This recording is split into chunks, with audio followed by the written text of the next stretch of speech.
I used to be kept deadbolted in my bedroom among the Holdeman Mennonites in the Muddy Pond, Tennessee area. My story doesn't start there, so let's go back to the beginning. My first memories are of living in Tompkinsville, Kentucky. Myself and my siblings were homeschooled, and we weren't even allowed to have friends because kids were bad, all of them. I lived on Emberton Street, just up from the library. My mom used to take us there to the library so we could see other kids, even though we weren't allowed to talk to them. Dad was a doctor. In fact, he still is, but we'll get to that later. Back then, in Tompkinsville, my dad first had an office by the hospital. He also worked in various ERs in Kentucky and Tennessee, just kind of traveled around between them.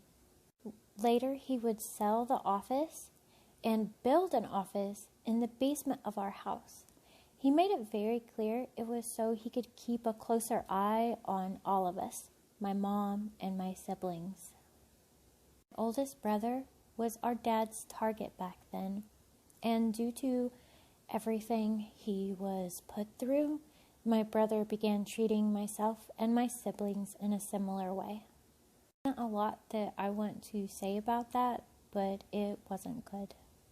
My dad wanted more control. He was always trying to just get more control. We began speaking to Amish that were fairly close to us and even took us to the church sometimes. He wanted to try to integrate in and become one of them, but he would have had to have given up being a doctor. Then he found the Holdeman Mennonites, located in Muddy Pond, Tennessee. He liked the oppression over the females there and the control and power that the men had. He liked that the education was only up to 8th grade.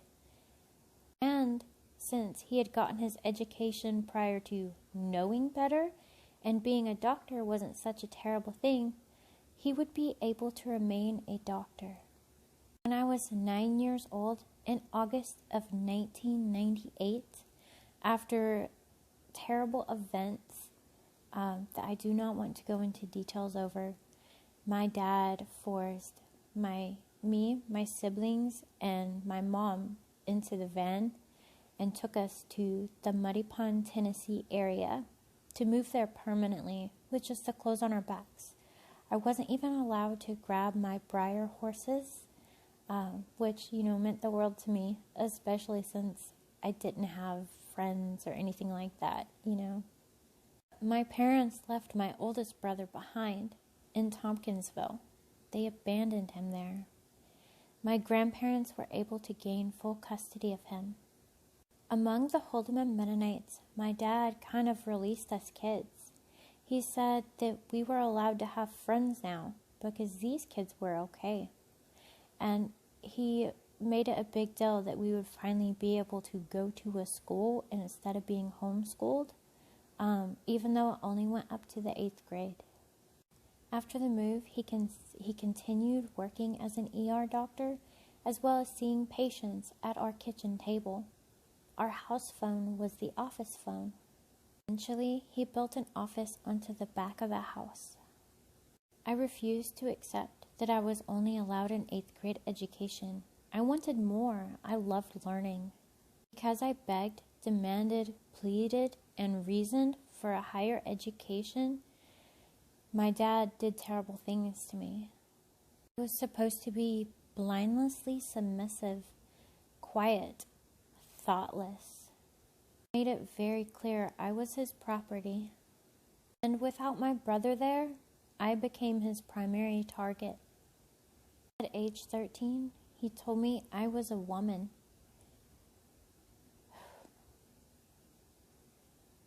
And he used that as reasoning behind what he did next.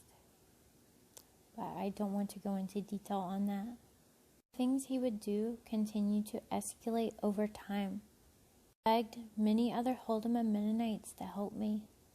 I described what was happening, but no one would help me. I was told various things from I deserved it because I was bad, not submissive enough, needed to pray more, needed to be more obedient.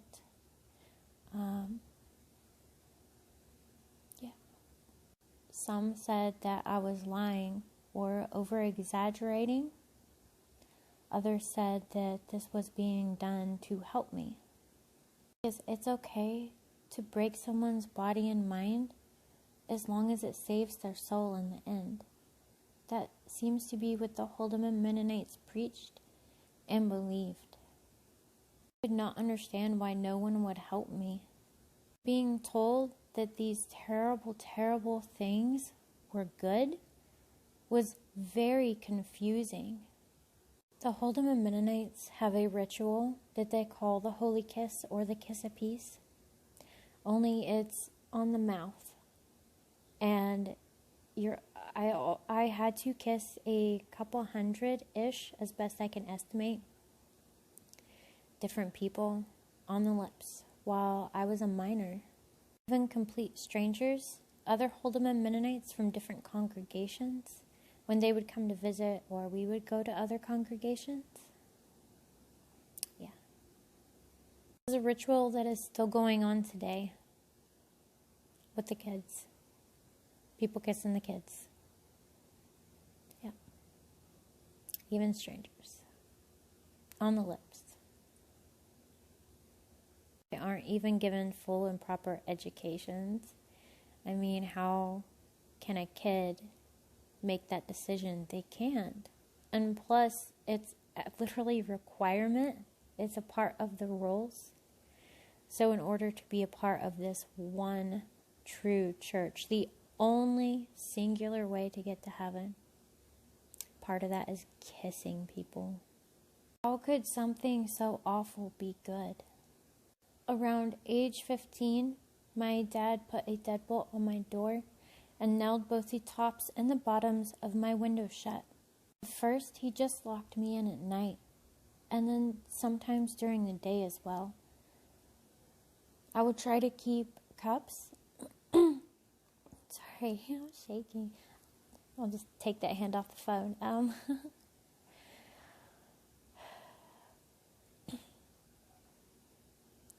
I would try to keep cups in my room for when I needed to go to the bathroom. And if I didn't have anything, then I would wad up one of my hand-sewn dresses to go on. My siblings began making fun of the way my room started to smell due to it. My siblings were taught to laugh and mock at the things they saw being done to me. They were encouraged to watch and to laugh very loudly. No one laughed harder or louder than my sister, though. I continued to beg for help from other Holdeman Mennonites. I was told the same reasons I'd been told before, only they also kept pointing out it was only at night, and therefore it wasn't bad. I guess in their mind I must have been sleeping the whole time, but I wasn't. I was a very traumatized teenager. Definitely did not sleep well. Definitely needed bathroom access in the middle of the night. Yeah. And when I told people, when it began to be a bit during the day too, and I was called a liar for that. Holdeman Mennonites in Muddy Pond, Tennessee absolutely did believe it was completely okay for me to be locked in that room. It was not a secret, not from the entire community. It was well known.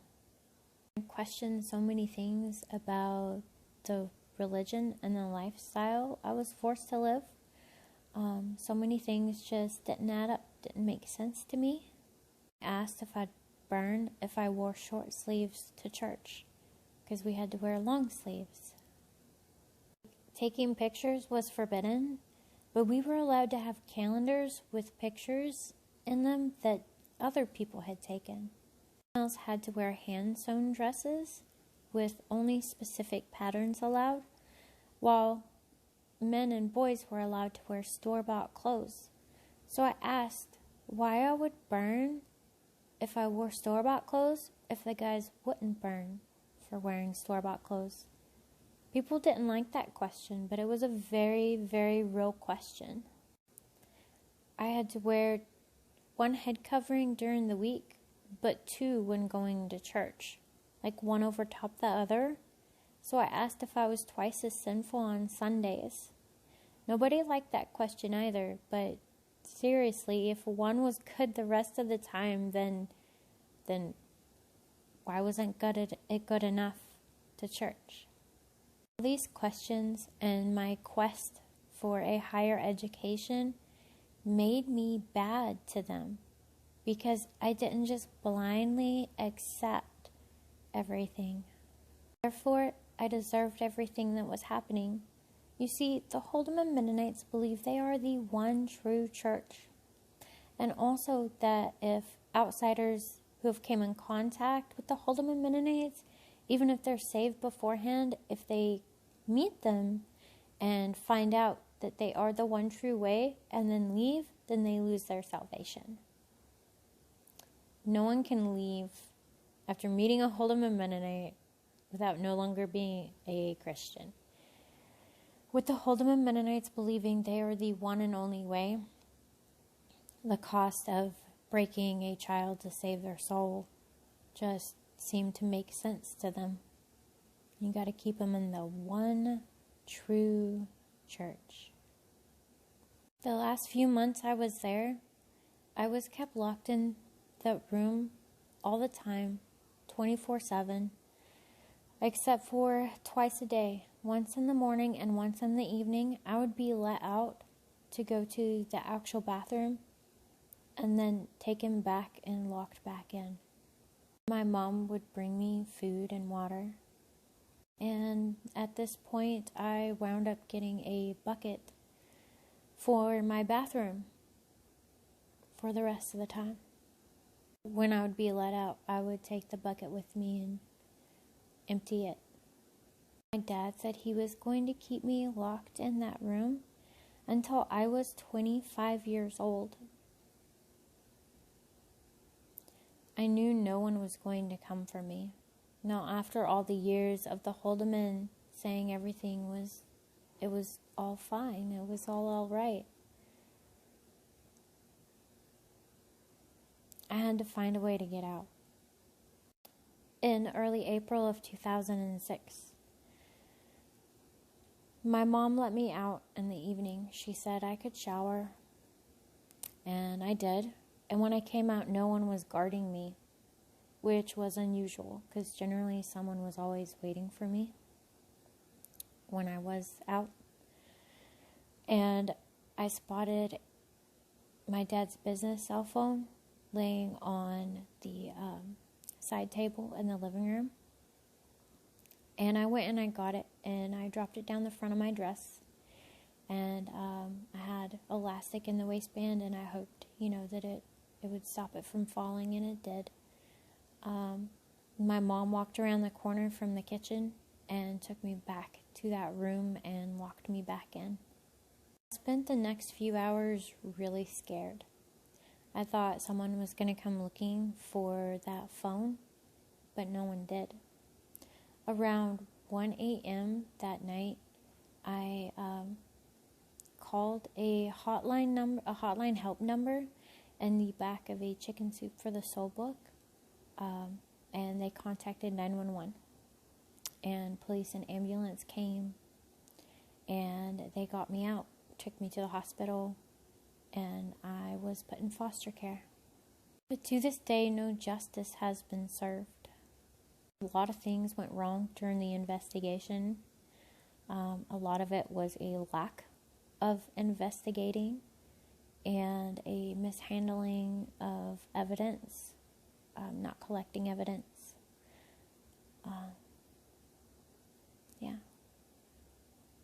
So when we went to court, it was all thrown out. He wasn't proven guilty or innocent. There wasn't a trial. There wasn't enough evidence for it to actually go to trial.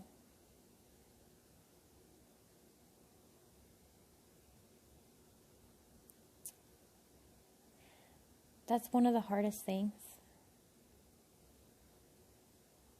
is knowing that there will never be justice.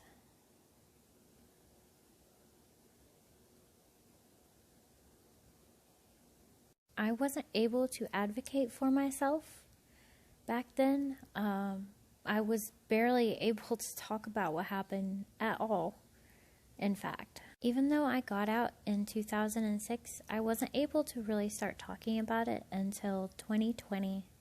That was only after having a breakdown, and I guess kind of losing a bit of myself for a while due to the PTSD, the memories, having hidden from it for so long, even to other people around me.